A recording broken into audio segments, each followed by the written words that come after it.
Love of a tree. There was once an ancient and majestic tree with branches spreading out towards the sky. When it was in a flowering mood, butterflies of all shapes, colors, and sizes danced around it. When it grew blossoms and bore fruit, birds from far lands came and sang in it. The branches, like outstretched hands, blessed all who came and sat in its shade. A small boy used to come and play under it, and the big tree developed an affection for the small boy. Tree developed a love for this small boy who used to come to play near it. Its branches were high, but it bent and bowed them down so that he might pluck its flower and pick its fruits.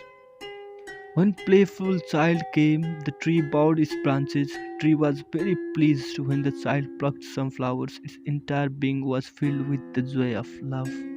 The boy grew. Sometimes he slept on the tree's lap, sometimes he ate its fruit, and sometimes he wore a crown of the tree's flowers and acted like a jungle king.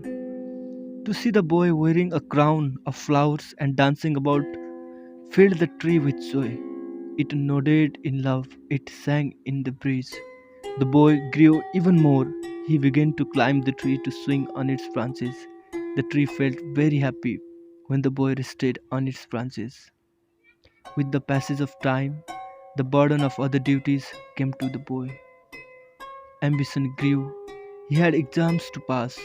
He had friends to chat with and to wander about with, so he did not come often. But the tree waited anxiously for him to come. It called from its soul, "Come, come, I'm waiting for you."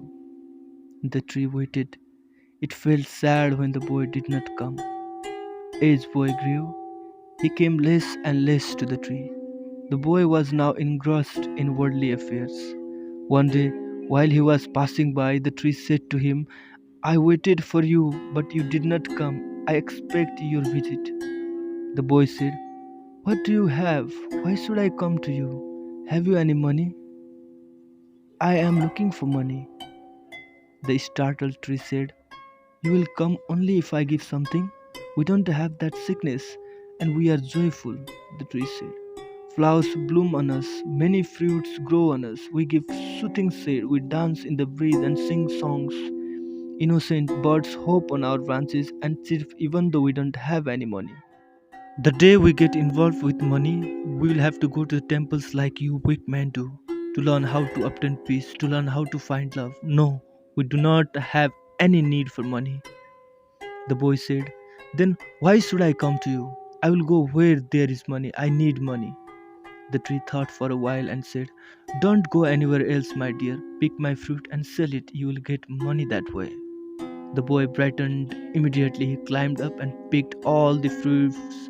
Even the unripe ones were shaken down.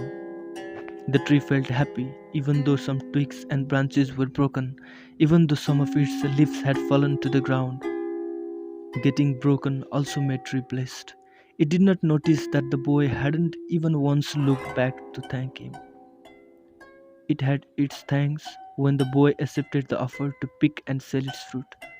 The boy did not come back for a long time. Now he had money and he was busy making more money from that money. He had forgotten all about the trees. Years passed, the tree was sad. It yearned for the boy's return like a mother whose breasts are filled with milk but whose sons are lost.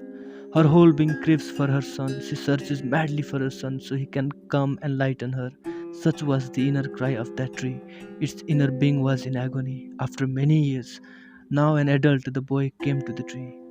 The tree said, "Come, my boy, come embrace me."